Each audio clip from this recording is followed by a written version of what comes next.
Привет! Сегодня у нас четверг, 24 апреля. Время летит быстро, только понедельник был, уже четверг. Давайте посмотрим, что у нас происходит на рынках. Биткоин. Биткоин у нас сейчас находится на поддержке. Ну, вообще, это вот старый уровень, конечно. На самом деле у нас поддержка, вот эта зона. 91, почти 92, да, если мы уходим ниже, то у нас там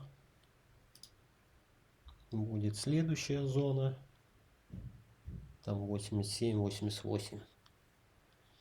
Да, если по биткоину это еще пока выглядит все прилично, да, даже если мы уходим сюда, у нас там гэп, кстати, есть где-то вот здесь вот не закрытый, сейчас не помню, где-то на 84. То есть нам, по идее, как бы вот сюда сходить было бы неплохо, и я бы здесь закрылся. Хотя если мы сюда придем, как у нас цели там пониже, там в район 80, если там еще не удержимся, то еще ниже. Это то, что касается биткоина. Здесь как бы до моей отложки вчера там буквально чуть-чуть не дошло, видимо пожадничал я. Да, и позицию я как бы третью не забрал, поэтому сижу, ничего не делаю. А что здесь делать? Лонги набирать? Вроде сетапов тоже нету каких-то. Шорты у меня и так как бы есть. Поэтому сидим, балдеем. Так, это то, что касается биткоина. Ждем. В общем, сегодня у нас безработица 3:30 и данные о продажах на вторичном рынке жилья, которые могут чуть-чуть подстегнуть рынок. Было бы неплохо нам как бы сходить вот в эту зону, потому что я сижу уже, получается, со вторника в позициях, пора бы уже оттуда выйти. Здесь у нас как бы какие-то объемы, наверное, мы заперли. Не заперли. Сюда нам надо уходить, вот ниже 90. Тогда мы можем надеяться, что будет 98. Ой, 88 и ниже. Так, это то, что касается биткоина. На эфире ситуация намного хуже, если посмотреть глобально. То есть, если по биткоину мы вышли за трендовую, да, то здесь мы от нее отбились. И сейчас что у нас может произойти? Мы можем вернуться сюда на 1550. И если мы здесь не удержим, то у нас следующий этаж, это там 1200. И такое вполне себе может быть. Потому что эфир, вот он сопротивление, да, вот из этой зоны как бы реакция у нас есть. Поэтому будем смотреть. Такой вариант я не исключаю. Сейчас какая-нибудь новость выйдет, и да, палкой вообще легко мы можем уйти туда. Так, дальше. Что я вам хочу рассказать? Ну, здесь ближайшая поддержка. Вот, соответственно.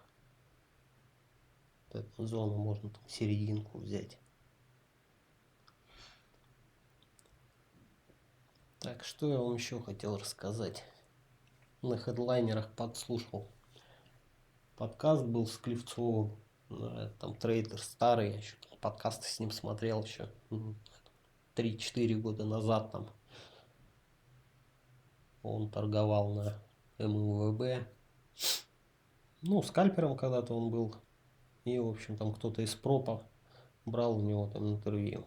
Ну, то есть, довольно-таки давно в теме он трейдинга и так далее.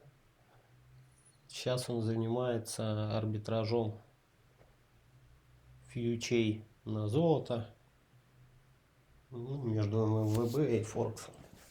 Но там нужен большой капитал, как бы что-то там, чтобы такое что-то вменяемое зарабатывать, да, там получается у него 0,3% в день, как бы, ну, если на капитал, то как бы это нормально, нам, понятно, там делать нечего с копейками.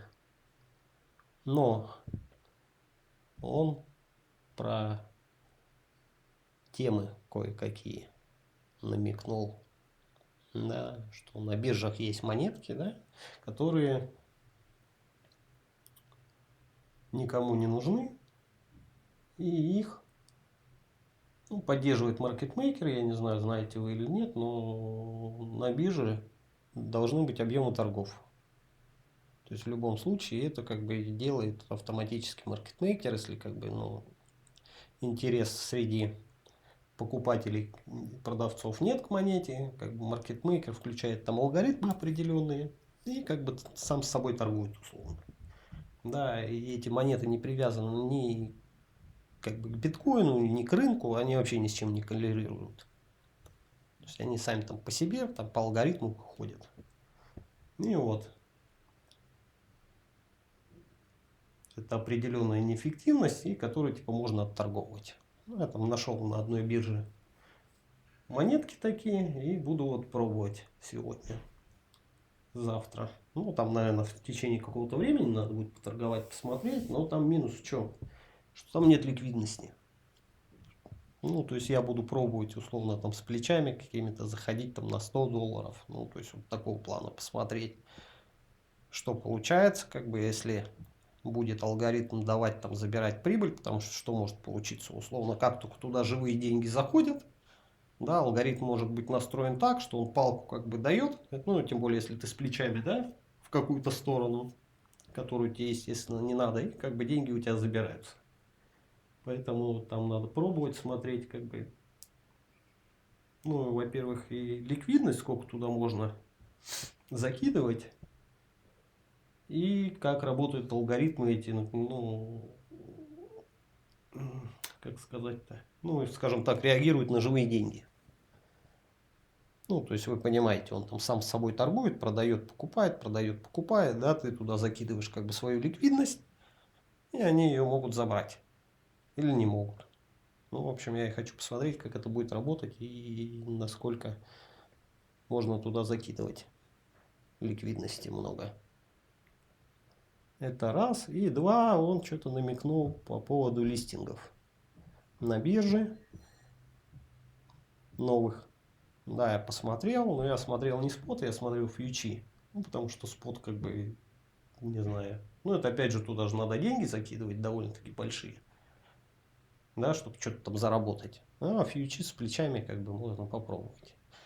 Ну, так, я нашел там кое-какую неэффективность, да, там, которая отрабатывается условно там, в 7-8 случаев из 10. Тоже буду пробовать.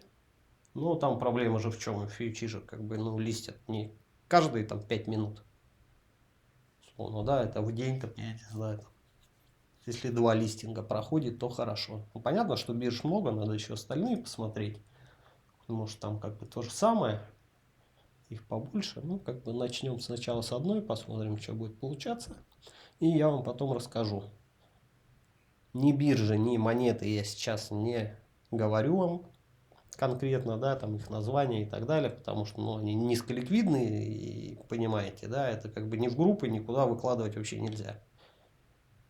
То есть, как только вы выкладываете, допустим, набегает народ, туда ликвидность кидает, и все это как бы ломается. Потому что так это не работает. Если ты там выложил, там, не знаю, группу там на 100 тысяч человек, даже там 10 человек туда залетят по $100, как бы, и все, ничего там работать не будет больше. Поэтому это как бы такие темы. Я покажу, когда вот отработаю, как бы, покажу примерно, что искать, если получится, опять же, какие-то деньги там зарабатывать, то как бы мне не жалко, я расскажу, но потом. По какому принципу там их отбирать и так далее. На каких биржах примерно. Поэтому как-то так. В общем, смотрим, ждем, что у нас будет. С этим еще забыл вам сказать. По ликвидации CoinGlass. Тоже я вчера что-то лазил и заметил. такую штуку. 30 дней, да, смотрим биткоин. Что у нас здесь? 2 к 16. Ну, то есть там 1 к 8. Ну, условно, ну, у нас тут соотношение. Но мне вот непонятно. Так, ну здесь вот давайте цифру запомним, да, здесь сколько? 2,16 миллиарда. Открываем дневку. Здесь у нас как бы вот шарты, понятно, что набранные, да, люди шортят. Внизу здесь вот ликвидности поменьше. Опять же, ну для интереса сейчас посмотрим, да. А здесь вот, если так вот посмотреть, 2,73. То есть я, честно говоря, пока не очень понимаю, почему у них так получается. Что если 30 дней смотреть, то у них там 2,16. Но если смотреть один день, то у них 2,73 уже. Но единственное, сейчас посмотрим по цене. Это 101 955. Там. А там вообще аж до 104. Ну, то есть что-то здесь с цифрами какая-то беда и непонятка происходит. Не может такого быть. Здесь вообще 3. 3 к скольки? К 11. Ну, короче, что-то вот с этими данными не это, неладное. Кто как бы знает, что там, почему так, то напишите, пожалуйста, мне в комментариях. Потому что вот это вот непонятно абсолютно, как они считают. То есть на 30 днях у них здесь 2,16, да, а один день смотрим, у них здесь 2,73 откуда-то берется. Ну, фьючерсы, понятно, у них же там нет. Ну, можно было бы подумать, если бы как бы это были нормальные биржи, да, обычные, где там контракты, они там по месяцам. Ну, то есть у них есть дата экспирации. Здесь ни хрена же нету, поэтому и непонятно откуда как бы несоответствие цифр. Как-то так. Ладно, ребята, все. Всем пока. Смотрим. Надеемся. Мне, конечно, лучше, чтобы биткоин пошел вниз, потому что у меня шорты. Ну, кому-то, у кого-то лонги, тому лучше, чтобы пошел вверх. Но не забывайте ставить стоп без убыток, у кого лонги, потому что все там может развиваться не так, как вы хотите. Ну, меня, конечно, все равно это напрягает немножечко. Мой шорт, пока мы не вышли вот сюда куда-то, где пустота есть. Мы можем сейчас вообще здесь вот запилить. Но это будет плохой вариант, ну, для меня. То есть мне надо будет либо их все-таки закрывать здесь, ну, то есть здесь еще раз докупить, ну, точнее продать, докупить, да, и здесь закрываться. А так, ладно, все, всем пока, что-то я разговорился.